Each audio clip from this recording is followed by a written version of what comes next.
Student, आज हम आपके समक्ष कक्षा 12 के हिंदी की पाठ्य पुस्तक के गद्य खंड का पाठ 1 राष्ट्र का स्वरूप, जिसे वासुदेव शरण अग्रवाल जी ने लिखा है, उसका द्वितीय अंश आपके समक्ष लेकर प्रस्तुत हुए हैं।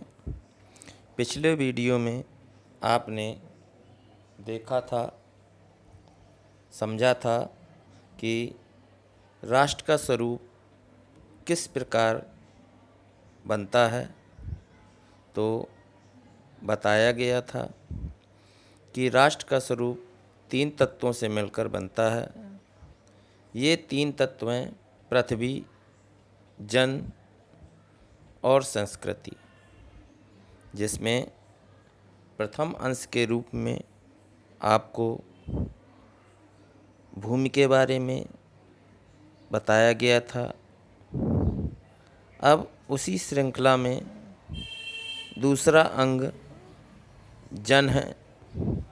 जन अर्थात मनुष्य। अब हम इस अंश में जन के स्वरूप को पहचानेंगे। तत्पश्चात संस्कृति का वर्णन किया जाएगा। तो आइए दूसरे तत्व जन को देखते हैं, वाचन करते हैं और इसकी व्याख्या को समझते हैं। भूमि पर निवास करने वाले मनुष्य राष्ट्र का दूसरा अंग है। पृथ्वी हो और मनुष्य ना हो तो राष्ट्र की कल्पना असंभव है। पृथ्वी और जन दोनों के सम्मेलन से ही राष्ट्र का स्वरूप संपादित होता है। जन के कारण ही पृथ्वी मातृभूमि की संज्ञा प्राप्त करती है। पृथ्वी माता है और जन सच्चे अर्थों में पृथ्वी का पुत्र है। तो इसने श्लोक दिया है, माता भूमि पुत्रोहम पृथिव्या, अर्थात भूमि माता है, मैं उसका पुत्र हूँ। जन के हृदय में इस सूत्र का अनुभव ही राष्ट्रीयता की कुंजी है। इसी भावना से राष्ट्र निर्माण के अंकुर उत्पन्न होते हैं। तो ये पहला पैराग्राफ हुआ। अब हम इसकी व्याख्या को समझेंगे कि जैसे लिखा है, भूमि पर निवास करने वाले मनुष्य राष्ट्र का दूसरा अंग है। तो राष्ट्र के लिए आवश्यक तत्वों के अंतर्गत भूमि को बताया गया था और भूमि के उपरांत दूसरा महत्वपूर्ण तत्व है उस भूमि पर रहने वाले जन। जन का अर्थ मनुष्य से है, जो उस पर निवास करते हैं। पृथ्वी के समस्त भूभाग पर जो भी व्यक्ति या मनुष्य निवास करते हैं, वही राष्ट्र का निर्माण कर सकते हैं। जो भूमि जनविहीन हो उसे राष्ट्र नहीं माना जा सकता, क्योंकि वहाँ पर व्यक्ति ही नहीं होंगे तो राष्ट्र की परिकल्पना कैसे हो सकती है। राष्ट्र के स्वरूप का निर्माण पृथ्वी और जन दोनों की विद्यमानता की स्थिति से ही संभव होता है। पृथ्वी पर जन का निवास होता है, तभी पृथ्वी मातृभूमि कहलाती है। जब तक किसी भूभाग में निवास करने वाले मनुष्य वहाँ की भूमि को अपनी माता के रूप में स्वीकार नहीं करते हैं और स्वयं को उसके पुत्र के रूप में नहीं मानते हैं, तब तक उनके हृदय में राष्ट्रीयता की भावना जागृत नहीं हो सकती है, उत्पन्न नहीं हो सकती है। जब हम अपने देश की माता को,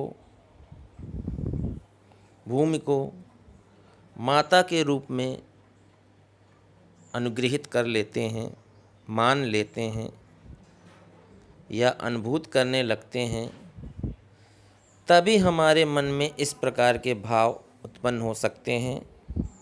और जब ऐसे भाव पृथ्वी को माता और स्वयं को पुत्र मान लेंगे, उत्पन्न होंगे, तो उसके आधार पर राष्ट्र का निर्माण करने की इच्छा, लालसा जागृत होगी हमारे हृदय में, और इसके अभाव से हम राष्ट्र का निर्माण नहीं कर सकते। तो हम कह सकते हैं कि बिना भूमि को माता और स्वयं को पुत्र मानकर ही एक सच्चे कल्याणकारी राष्ट्र का निर्माण किया जा सकता है। अगर ऐसी भावना का अभाव है तो हम राष्ट्र का निर्माण नहीं कर सकते हैं। इसीलिए माता को भूमि और पुत्र को पृथ्वी की संज्ञा दी गई है। माता भूमि पुत्रोहम पृथिव्या। माता भूमि है और पृथ्वी हमारी माँ और मैं उसका पुत्र। ऐसी भावना से ही हम अपने राष्ट्र का निर्माण कर सकते हैं। जब यह भाव, अगले पैराग्राफ में, जब यह भाव सशक्त रूप में जागता है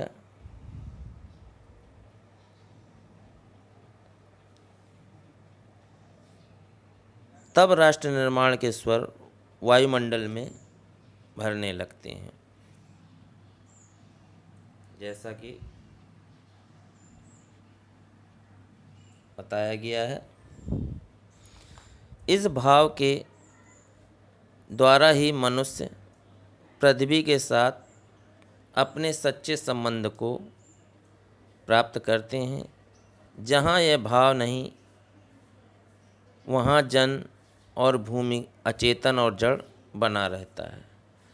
जिस समय भी जन का हृदय भूमि के साथ माता और पुत्र के संबंध को पहचान कर उसी क्षण आनंद और श्रद्धा से भरा हुआ, उसका प्रणाम भाव मातृभूमि के लिए प्रकट होता है।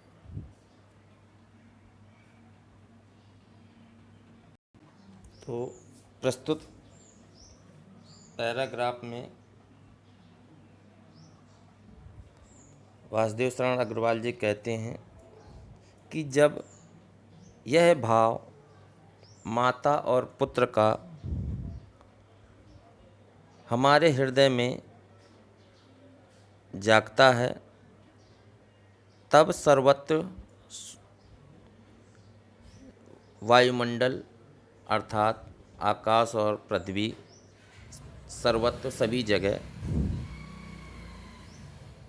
राष्ट्र निर्माण के स्वर गूंजने लगते हैं और एक राष्ट्र निर्माण करने की भावना का संचार होता है, जागृत होती है। इस भाव के द्वारा ही मनुष्य पृथ्वी के साथ अपने संबंधों को जोड़ता है। अगर ऐसे भाव व्यक्ति के अंदर उद्वेलित नहीं होते हैं तो वह अपने संबंध को पृथ्वी के साथ प्रगाढ़ता से मजबूत नहीं कर पाता, और जब संबंध मजबूत नहीं होंगे तब निश्चित रूप से हम कोई कार्य अच्छी भली भांति प्रकार से पूर्ण नहीं कर सकते। जहाँ ये भाव नहीं है वहाँ जन और भूमि का संबंध अचेतन और जड़ बना रहता है, और जहाँ इस प्रकार के भाव नहीं पनपते हैं वहाँ अचेतन अर्थात बिना जिसके अंदर कोई चेतना ना हो, निर्जीव निर्मूल समान, वह अचेतन और जड़ बना रहता है, अर्थात उनका संबंध निष्फल होता है और कोई उसमें निर्जीव के समान कह सकते हैं, निर्जीव बना रहता है। जिस समय भी जन का हृदय भूमि के साथ माता और पुत्र के संबंध को पहचानता है, उसी क्षण आनंद और श्रद्धा से भरा हुआ उसका प्रणाम भाव मातृभूमि के लिए प्रकट होता है। तो जिस समय मनुष्य के हृदय में भूमि के लिए माता और पुत्र के संबंध प्रकट होते हैं, परिलक्षित होने लगते हैं, वह क्षण वह असीम आनंद और श्रद्धा से भर जाते हैं। उसका यह भाव मातृभूमि के लिए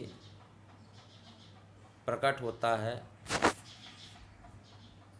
जैसा कि इस श्लोक में बताया गया है, नमो मात्रे पृथिव्या नमो मात्रे पृथिव्या, अर्थात माता पृथ्वी को प्रणाम है, माता पृथ्वी को प्रणाम है। तो जब माता और पुत्र का भाव हृदय में उत्पन्न होता है तो अनायास ही माता के प्रति सम्मान प्रकट होता है। आप सभी लोग अपनी जन्म देने वाली माँ का सम्मान करते ही हैं, उनको आराध्य मानते हैं। उसी प्रकार अपने जीवन में, अपनी परिधि में प्रत्येक जीव जंतु, प्राणी, वृक्ष, पर्वत, नदियाँ, इन सब को जन्म देने वाली अपनी जगत जननी पृथ्वी, जिसे वसुंधरा भी कहते हैं। पिछले वीडियो में आपको बताया गया था कि वसुंधरा अनमोल बहुमूल्य धातुओं को धारण करने के लिए उसे वसुंधरा कहा गया। ऐसी वसुंधरा जिसे माता का विशेष दर्जा प्राप्त है, उस माता को बारंबार कोटि कोटि नमन करता हूँ, माता पृथ्वी को प्रणाम करता हूँ, प्रणाम करता हूँ। ये 2 पैराग्राफ हुए। अब तीसरा पैराग्राफ।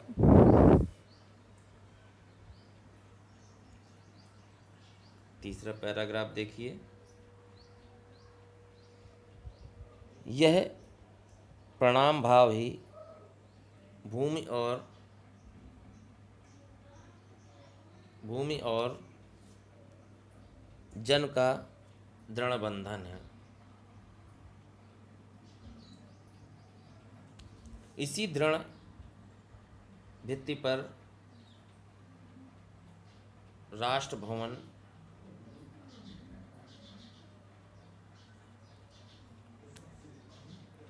राष्ट्र का भवन तैयार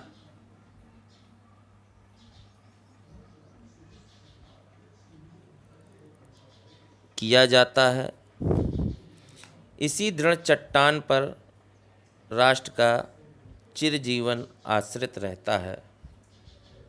इसी मर्यादा को मानकर राष्ट्र के प्रति मनुष्यों के कर्तव्यों और अधिकारों का उदय होता है।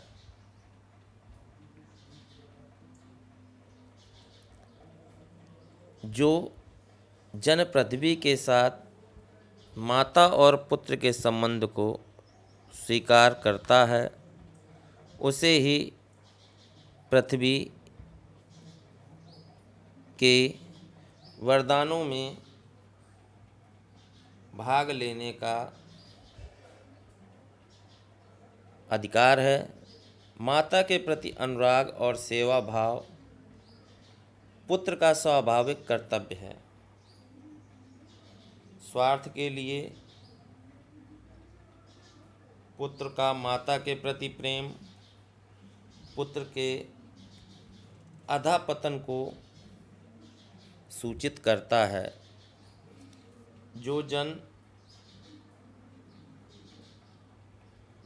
जो जन मातृभूमि के साथ अपना संबंध जोड़ना चाहता है, उसे अपने कर्तव्यों के प्रति पहले ध्यान देना चाहिए। ये आपका पैराग्राफ हुआ। अब इसकी व्याख्या को समझेंगे।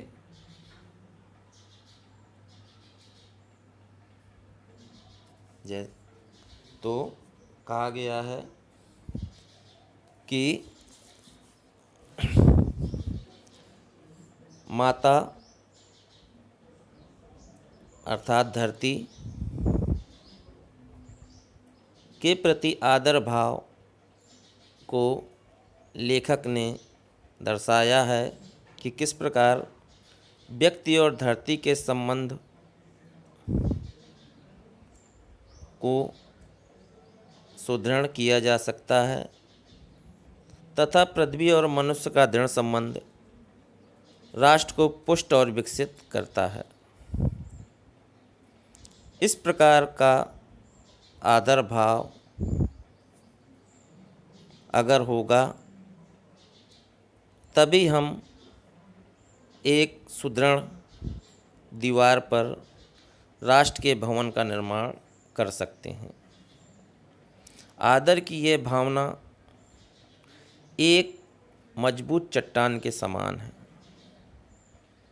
इसी चट्टान पर टिककर राष्ट्र का जीवन चिरस्थायी हो जाता है। पृथ्वी मेरी माता है और मैं उसका आज्ञाकारी पुत्र। जब तक ऐसा भाव प्रत्येक मनुष्य के अंदर उत्पन्न नहीं होता, तब तक एक सच्चे राष्ट्र का निर्माण नहीं किया जा सकता।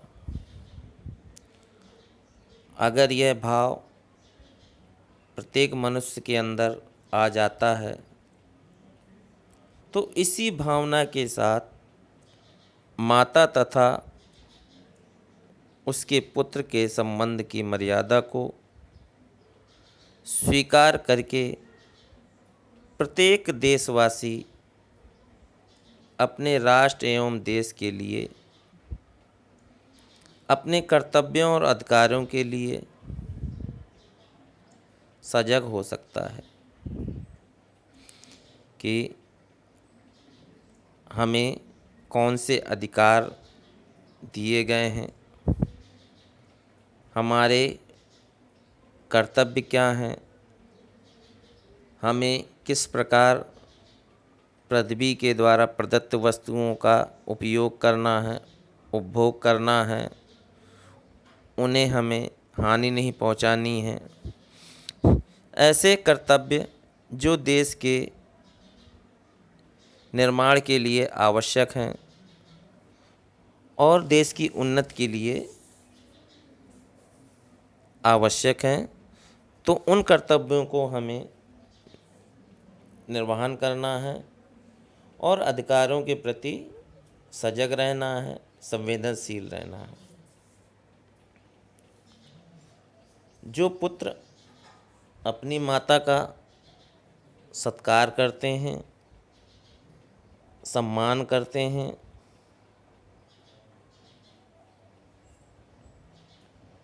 वह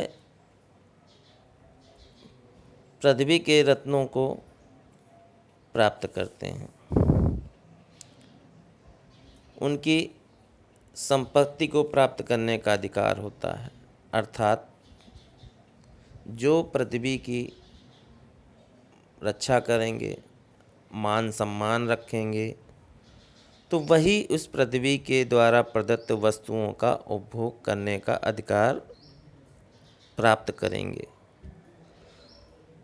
अतः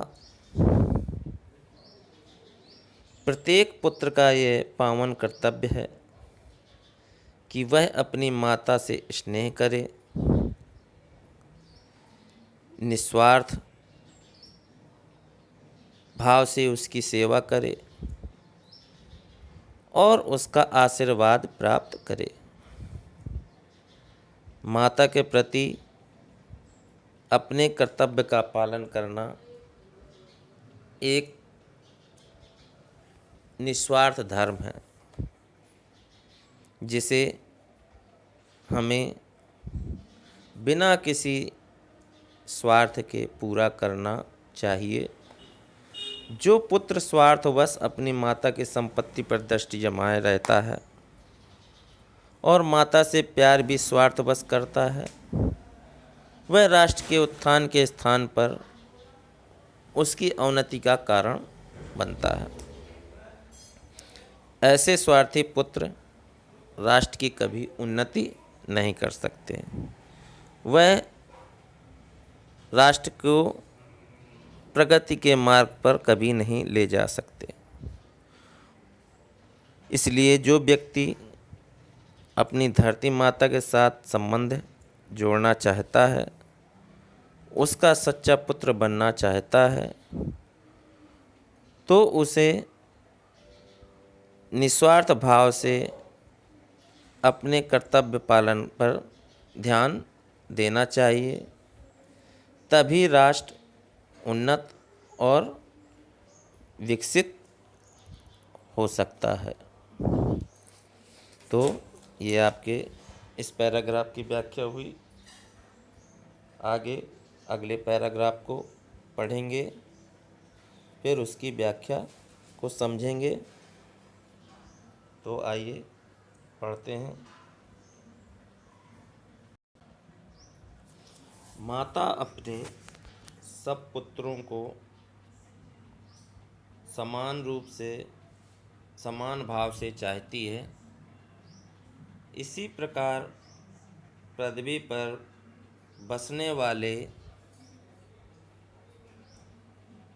जन बराबर हैं। उनमें ऊंच नीच का भाव नहीं है। जो मातृभूमि के उदय के साथ जोड़ा हुआ है, वह समान अधिकार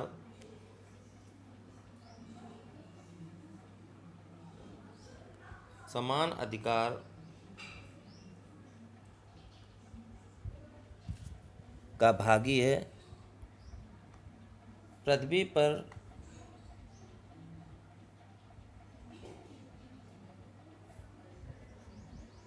निवास करने वाले जनों का विस्तार अनंत है। नगर और जनपद, पुर और गांव, जंगल और पर्वत, नाना प्रकार के जनों से भरे हुए हैं। ये जन अनेक प्रकार की भाषाएं बोलने वाले और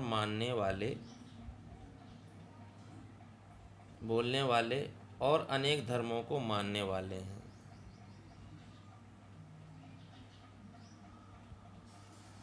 फिर ये मातृभूमि के पुत्र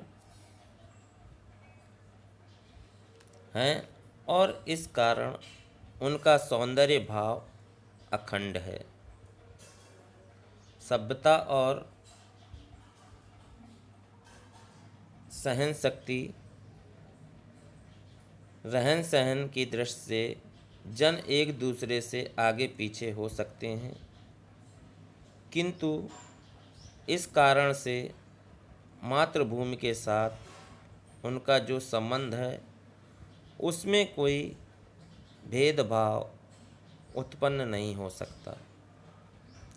पृथ्वी के विशाल प्रांगण में सब जातियों के लिए समान क्षेत्र है। समन्वय के मार्ग से भरपूर प्रगति और उन्नति करने का सबको एक जैसा अधिकार है।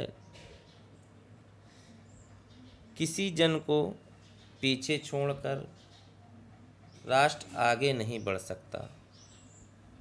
अतएव राष्ट्र के प्रत्येक अंग की सुध हमें लेनी होगी। राष्ट्र के इस प्रकार समग्र राष्ट्र शरीर के एक भाग में यदि अंधकार और निर्बलता का निवास है तो समग्र राष्ट्र का स्वास्थ्य उतने अंश में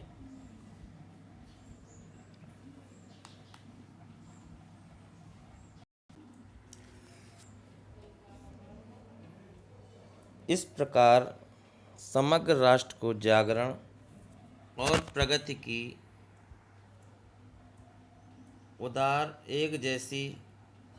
उदार भावना से संचालित होना चाहिए। यह आपका पैराग्राफ हुआ। यहाँ से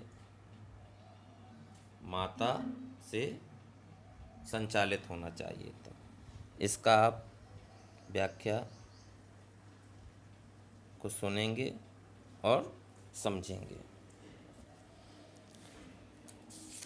जैसा कि लेखक ने राष्ट्र के विभिन्न महत्वपूर्ण अंगों का विवेचन किया है और स्पष्ट किया है कि हमें समानता का व्यवहार करते हुए अपनी धरती माता की निस्वार्थ भाव से सेवा करनी चाहिए। प्रत्येक माता अपने सभी पुत्रों को समान भाव से प्यार करती है। उसकी नज़र में कोई भी पुत्र छोटा, बड़ा या अधिक प्यारा नहीं होता है। उसके लिए तो सभी पुत्र समान हैं। वह सबके दुख में दुखी और सबके सुख में आनंद का अनुभव करती है। अगर बेटा कुसंगति में भी पड़ गया है, बुरे कर्म भी करता है, तो भी माँ के लिए वह उसका पुत्र ही है और वह उससे उतना ही स्नेह रखेगी जितना अन्य पुत्रों के साथ में रखती है। तो कह सकते हैं कि एक माता के लिए चाहे पुत्र कुपुत्र हो या सुपुत्र हो, उसके लिए तो सभी समान हैं। वह सबके सुख में आनंद का अनुभव करती है। अगर उसके पुत्र सुखी हैं तो वह भी सुख का अनुभव करेगी। अगर उसके पुत्रों को किसी प्रकार का कष्ट है, दुख है, तो उसे भी दुख का अनुभव होगा और दुखी होगी।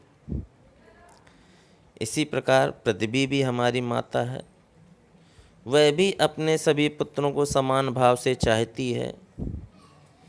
इस धरती पर रहने वाला प्रत्येक छोटा बड़ा प्राणी समान अधिकार रखता है। जिस प्रकार से भाइयों में ऊंच नीच का भाव नहीं होता, उसी प्रकार से पृथ्वी पर रहने वाले सभी मनुष्य भी समान भाव से रहते हैं। उनके अंदर भी किसी प्रकार का कोई ऊंच नीच का भाव नहीं होता है। ऐसा भाव उनके हृदय में नहीं जागृत होता है। तो लेखक ने बताया है कि इस धरती पर जिसका भी जन्म हुआ है वह समान सुविधाओं का अधिकारी है। उसका अधिकार है कि वह इस धरा से सबके समान ही वस्तुओं का उपभोग करे और सभी सुविधाओं का वह आनंद ले सके। यह धरती माँ अपने सभी पुत्रों को समान रूप से समस्त सुविधाएं प्रदान करती है। जैसे मातृभूमि की सीमाएं अनंत हैं, देखते होंगे कि इस पृथ्वी का कितना बड़ा भूभाग है। इसमें रहने वाले, इसके निवासी अनेक नगरों, जनपदों, शहरों, गांवों, जंगलों, पर्वतों आदि क्षेत्रों में बसे हुए हैं, छोटे छोटे द्वीपों में बसे हुए हैं। यद्यपि अनेक स्थानों पर रहने वाले ये व्यक्ति रंग, रूप, आकार में सब अलग अलग होते हैं, अलग अलग भाषाएं बोलते हैं, अलग अलग धर्मों के होते हैं, लेकिन ये सभी एक ही धरती के पुत्र कहलाते हैं। इस कारण से ये सब पारस्परिक आपस में प्रेम, सहयोग और बंधुत्वता के साथ में रहते हैं। ये सब अपने बीच भाईचारे के साथ में निवास करते हैं। सभी की भाषा, धर्म, रीति रिवाज इनकी एकता में बाधा उत्पन्न नहीं करती है। ये अलग अलग होने पर भी ये सब एकता के सूत्र में बंधे रहते हैं। विकसित, अर्धविकसित या अविकसित सभ्यता, ऊंच नीच, समान या असमान रहन सहन के आधार पर पृथ्वी के विभिन्न भागों में रहने वाले लोग एक दूसरे से आगे पीछे तो हो सकते हैं, परंतु उनका पृथ्वी से जो संबंध या लगाव है या जो भावना है, मातृ भावना, उसमें कोई अंतर नहीं होता। सब अपनी अपनी जन्मभूमि को एक समान भाव से मानते हैं। तो पृथ्वी में अनेक देश हैं, वहाँ का अलग अलग भाषा, धर्म, संस्कृति है, लेकिन वह जहाँ उत्पन्न हुए हैं, जो व्यक्ति, वह उसी की मातृभूमि है और उसे माता के समान भाव से मानता है, प्रेम करता है, स्नेह करता है। तो सब लोगों में मातृभूमि के प्रति समान प्रेम भावना होती है। पृथ्वी सबके लिए एक समान रूप से अन्न जल प्रदान करती है। क्या कोई ऐसा व्यक्ति होता है कि पृथ्वी कह दे हम तुम्हें जल नहीं देंगे, या कोई ऐसा व्यक्ति होता है जो पृथ्वी कह दे नहीं, इस भूभाग का उपयोग आप नहीं कर सकते हो? ऐसा कदापि नहीं हो सकता। वह सभी को समान रूप से अन्न जल प्रदान करती है, सभी को प्रगति का अवसर, उन्नति करने का अवसर प्रदान करती है और बिना किसी भेदभाव के वह एक समान अवसर और अधिकार प्रदान करने का मार्ग दिखाती है, जिसका अनुसरण प्रत्येक व्यक्ति को देश काल में करना चाहिए। इस प्रकार हम अपने प्रकृति का संरक्षण करें, भूमि का आदर करें और एक सच्चे राष्ट्र का निर्माण करें। यही लेखक का आशय है प्रस्तुत निबंध में। तो आपने अभी 3 पैराग्राफ का अध्ययन किया, जिसमें व्याख्या की गई। अंतिम पैराग्राफ बचा है, जिसकी व्याख्या अगले वीडियो में शुरुआत में की जाएगी। आप लोग पाठ का गहन अध्ययन करें। उसके उपरांत परीक्षा में जो उपयोगी अंश आते हैं, गद्यांश के भावार्थ लिखने को, व्याख्या लिखने को, प्रसंग लिखने को, और उस गद्य खंड से, गद्यांश से प्रश्न पूछे जाते हैं। इसलिए पाठ की व्याख्या को अच्छी तरीके से समझें और अपने व्यक्तित्व को निखारने के लिए आप स्वयं व्याख्या का अभ्यास करें, पैराग्राफ को पढ़ें और उसको विस्तार देने का अभ्यास करें। धन्यवाद। अगले वीडियो की प्रतीक्षा करें।